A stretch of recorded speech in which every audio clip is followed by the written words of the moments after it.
Good morning everybody. आज start करते हैं topic number 2 class +1 commerce books journal entries. ये रिविजनरी क्लास है। जर्नल एंट्रीज़, तो जर्नल एंट्रीज़ में मेन ट्रांजैक्शन जो इंपॉर्टेंट पॉइंट्स हैं मैं पहले उसको कवर करता हूँ।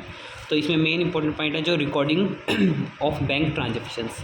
बैंक ट्रांजैक्शन को आप कैसे रिकॉर्ड करोगे। तो फर्स्ट ऑफ ऑल इसमें आपको केवल और केवल एसेट और लायबिलिटी का ही पता होना चाहिए।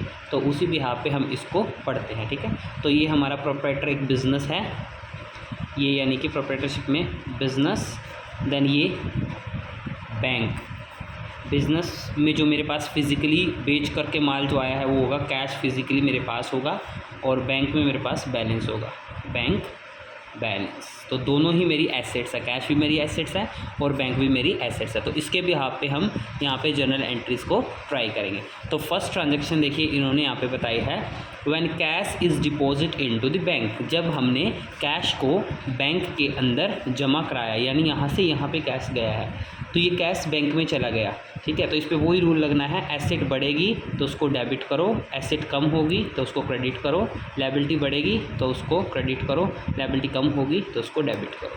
तो उस बिहाफ पे हमें ये पूरी ट्रांजैक्शन को पढ़ना है। तो जब बैंक में गया मेरे पास से, इस बिज़नेस एंटिटी के बिहाफ पे हम चैप्टर को पढ़ते हैं। ये आपकी एंटिटी है, यहाँ से जब कैश बैंक में जमा होने के लिए चला गया तो मेरे पास से कैश कम हो गया। अगर कम होता है तो एसेट कम हो रही है, एसेट कम होती है तो क्रेडिट, यानी 2 में तो कैश होना है, टू कैश। हाँ, तो जब मेरे पास यहाँ से चल गया तो बैंक का बैलेंस क्या हो गया, बढ़ गया है। तो ये भी मेरी एसेट है, एक एसेट बढ़ रही है। तो बैंक का बैलेंस अगर बढ़ गया है क्योंकि मैंने बैंक में जमा कराए, पहले मेरे 5,000 रुपये थे, 5,000 और जमा कराए तो वो 10,000 हो गया। तो बैंक का बैलेंस बढ़ गया है, बढ़ती है एसेट तो डेबिट करेंगे। तो एंट्री क्या आएगी, बैंक अकाउंट डेबिट। तो फर्स्ट एंट्री ये है जब मैंने बैंक के अंदर पैसा जमा कराया।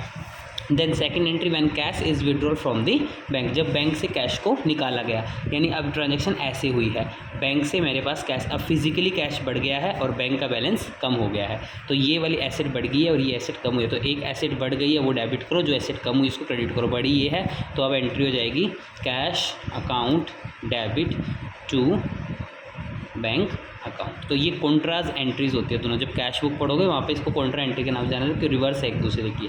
तो ये हमारी फर्स्ट एक ही एंट्री में ट्रीट होती है, लेकिन यहाँ पे 2 ट्रांजैक्शन को काउंट किया गया है। देन थर्ड एंट्री देखिए क्या है, when cheque draft etcetera receive from the customer are deposit into the bank in the same day. जब हमें चेक मिलता है, अगर कुछ ना इन्फॉर्मेशन, तो हम यही एज्यूम करते हैं कि चेक को हमने इमीडिएटली बैंक में जमा करा दिया है। देखो अब की बार आपको डायरेक्टली बैंक में पैसा, यही मानते हैं कि बैंक में डायरेक्ट पैसा आ गया। तो एंट्री देखिए हमने क्या की, तो हमें एक चेक मिला है, ये एक चेक की फॉर्म है, यानी कि यहाँ पे बिज़नेस ओनर को, यानी इस एंटिटी को जब इसने कहीं बाहर माल बेचा तो सामने वाले ने कैश में पेमेंट ना करके, बैंक में डायरेक्ट पेमेंट ना करके एक चेक दे दिया हमें, और हमने इस चेक को बैंक में जमा करा दिया। तो हमारे पास ये बैंक में वही ट्रांजैक्शन हो गई। हमारे पास तो बैंक में बैलेंस चला गया ना, डायरेक्ट बैंक का बैलेंस क्या हो गया, इससे बढ़ गया है, क्योंकि बैंक में जब जमा कराया तो मेरे पास कैश कम था, अब ऑटोमेटिक बैंक का बैलेंस बढ़ गया है। बैंक में बैलेंस कम था, अब बैंक का बैलेंस बढ़ गया, तो बढ़ गया तो बढ़ती है तो डेबिट करेंगे। तो बैंक अकाउंट डेबिट टू, जिस पर्सन ने मेरे को दिया है उसका नाम लिख देंगे यहाँ पे। और जनरली इस एंट्री को समझने के लिए हम दूसरी ट्रांजैक्शन क्या कर सकते हैं, जब हम किसी को सेल करते हैं उधार में, तो एंट्री क्या होती है, उस बंदे का नाम account debit to sale account, उधार में करते हैं। उस बंदे का नाम क्यों लिखा है यहाँ पे, देखो मैंने किसी को माल बेचा है और उसने मेरे को पैसे नहीं दिए, लेकिन देगा तो ना, मेरा अधिकार है, जिस पर मेरा अधिकार होता है वो मेरी एसेट है। तो ये मेरे डेटर माने जाएंगे। डेटर यानी कि एसेट है, वो मेरे बढ़ गए हैं क्योंकि उसने मेरा पैसा नहीं दिया, तो मैं उसको अपनी बुक्स में दिखाऊंगा और मेरी बुक्स में डेटर बढ़ गया, एसेट बढ़ती है, तो इसलिए मैंने उसको डेबिट किया। और जब ये मेरे को कैश दे देगा तो मेरे पास आ गया cash account debit to debtor, क्योंकि डेटर फिर खत्म हो जाएंगे, यानी कम हो जाएंगे, कम होंगे तो क्रेडिट हो जाएंगे, यहाँ पे क्रेडिट हो गए, तो डेबिट से क्रेडिट कैंसिल हो गए और वही एंट्री बन गई cash account debit to sale. तो यहाँ पे हमने एंट्री किया कैश की जगह बैंक में पैसा आया, बैंक अकाउंट डेबिट टू उस कस्टमर का नाम, यानी कस्टमर पर्सनल अकाउंट, ठीक है। ये थर्ड एंट्री थी ऐसे।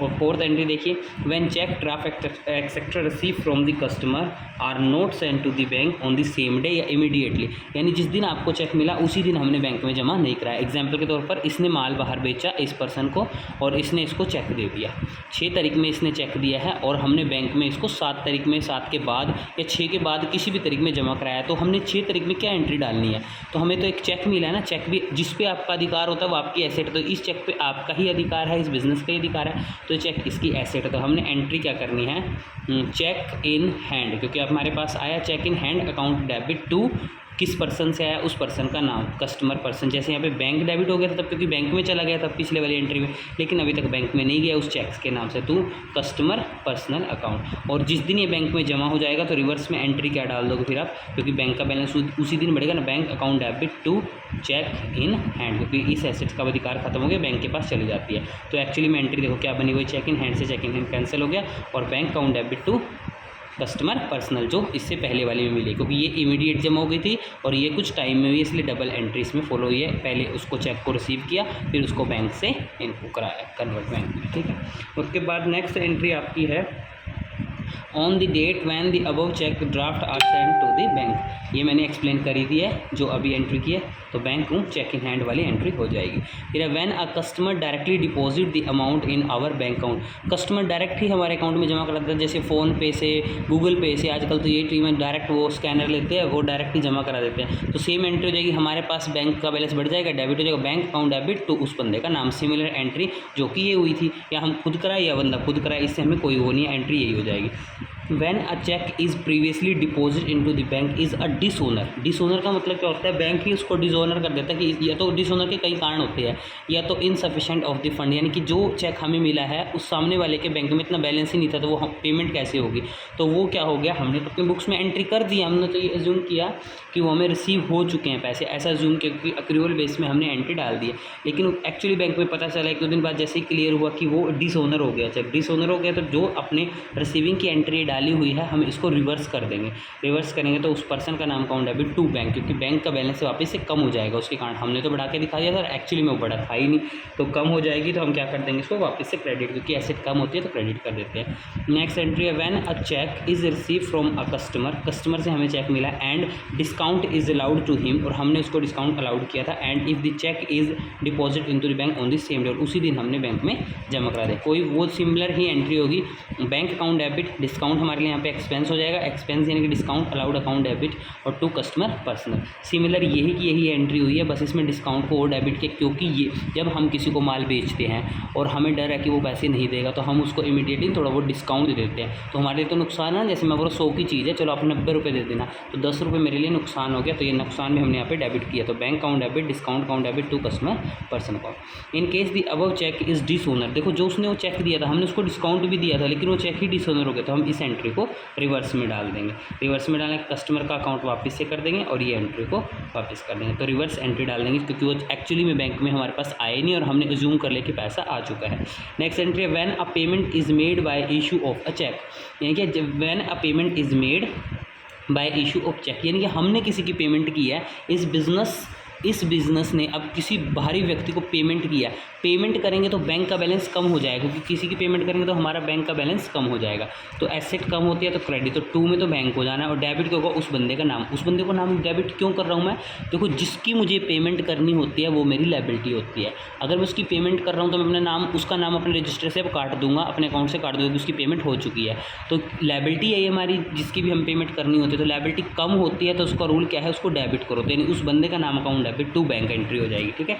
तो यही एंट्री यहाँ पे बोले when a payment is made issue of a cheque, जब आपने चेक से किसी बंदे की यानी किसी पार्टी की पेमेंट किया तो उस बंदे का नाम अकाउंट डेबिट टू बैंक, और वो बंदा डेबिट क्यों हुआ है, क्योंकि वो हमारी लायबिलिटी थी, और लायबिलिटी जब हम पेमेंट करते हैं तो कम हो जाती है, लायबिलिटी कम होती है तो डेबिट होती है। टू बैंक एसेट भी कम होगी क्योंकि हमने पेमेंट किया, हमारे बैंक का बैलेंस भी कम हो गया, तो एसेट कम होती है तो क्रेडिट हो जाती है। उसके बाद when expense are paid by issue of cheque, जैसे कि हमने कोई खर्चा कर दिया और बैंक से पेमेंट कर दी उसकी डायरेक्ट, कोई बात नहीं, खर्चे और लॉस सारे के सारे डेबिट होते हैं, इनकम सारी क्रेडिट होती है। तो यहाँ पे खर्चे को नाम डेबिट कर देंगे, जो भी खर्चा किया, जैसे आपने रेंट पे कर दिया, किसी को सैलरी पे कर दी, बहुत सारे खर्चे होते हैं, तो वो expense account debit to bank, ठीक है। जब भी चेक नाम वर्ड मिले तो आपको जनरल एंट्री में बैंक वर्ड ही यूज़ करना है। Then when a cash is withdrawal from a bank for a personal use for the proprietor, proprietor के पर्सनल यूज़ के लिए निकालेंगे तो वो ड्रॉइंग है, बिजनेस के बैंक से ही निकलना चाहिए। मान लीजिए प्रोप्राइटर ने अपने पर्सनल सेविंग अकाउंट से कोई पेमेंट की है तो उसकी बिजनेस ट्रांजैक्शन नहीं होगी, क्योंकि उसके पर्सनल तो बैंक अकाउंट हो सकता है ना, तो बिजनेस का जो अकाउंट होता है वो करंट अकाउंट होता है, करंट अकाउंट से कोई पेमेंट नहीं होनी चाहिए। अगर करंट अकाउंट से बिजनेस ओनर ने कोई भी पर्सनल पर्पस का कोई सामान परचेज किया, कुछ भी किया है, तो वो आप ड्राइंग ट्रीट करके एंट्री डालोगे, तो एंट्री हो जाएगी drawing account debit to bank account. तो नेक्स्ट एंट्री देखिए, फिर नेक्स्ट एंट्री है इसमें 12 when interest is charge by the bank, जब बैंक आपसे इंटरेस्ट लेता है क्यों? क्योंकि उसने कुछ सुविधाएं आपको दे रखी है, तो उस पर वो इंटरेस्ट लेता है। जैसे कि आपको लोन दे रखा है कोई, तो आपके लिए तो खर्चा है ना, क्योंकि हम बिजनेस एंटिटी हैं, हम बैंक तो है नहीं, हम तो बिजनेस एंटिटी, तो हमारे लिए वो खर्चे सारे डेबिट होते हैं। तो इंटरेस्ट अकाउंट डेबिट टू बदले में क्या कम हो जाएगा? आपका बैंक का बैलेंस, क्योंकि बैंक वाले बैंक के बैलेंस में से ही काट लेते हैं, आपसे अलग से नहीं मांगते। तो next sentence, when interest allowed by the bank, bank हमें भी तो इंटरेस्ट देता है, हमारा करंट अकाउंट पे, सेविंग अकाउंट पे जो भी इंटरेस्ट मिलता है। अब ये मिला है तो बिजनेस ओनर का फ़ायदा है, एंटिटी का फ़ायदा है, फ़ायदे हमेशा क्रेडिट होते हैं। और बैंक में जब वो देता है तो बैंक में वही बैलेंस बढ़ जाएगा, एसेट बढ़ती है तो डेबिट, यानी बैंक अकाउंट डेबिट, और बदले में फ़ायदा हो गया to interest receive account. Next and last entry, when a bank charges some amount for the services rendered by the bank, bank ने कोई सर्विसेज दी हमें, जैसे एटीएम की सर्विस दे रखी है, तो उसके रिगार्डिंग वो हमसे चार्ज करता है, यानी पैसे काटता है, वो भी बैंक अकाउंट से कट जाते हैं, तो ये भी खर्चा है आपका, तो bank charges account debit to bank. तो इसी के बिहाफ पे हमारी बैंकिंग ट्रांजैक्शन पूरी हुई, और आप इसको रिवाइज कीजिए, कुछ डाउट हुआ तो पूछ सकते हैं।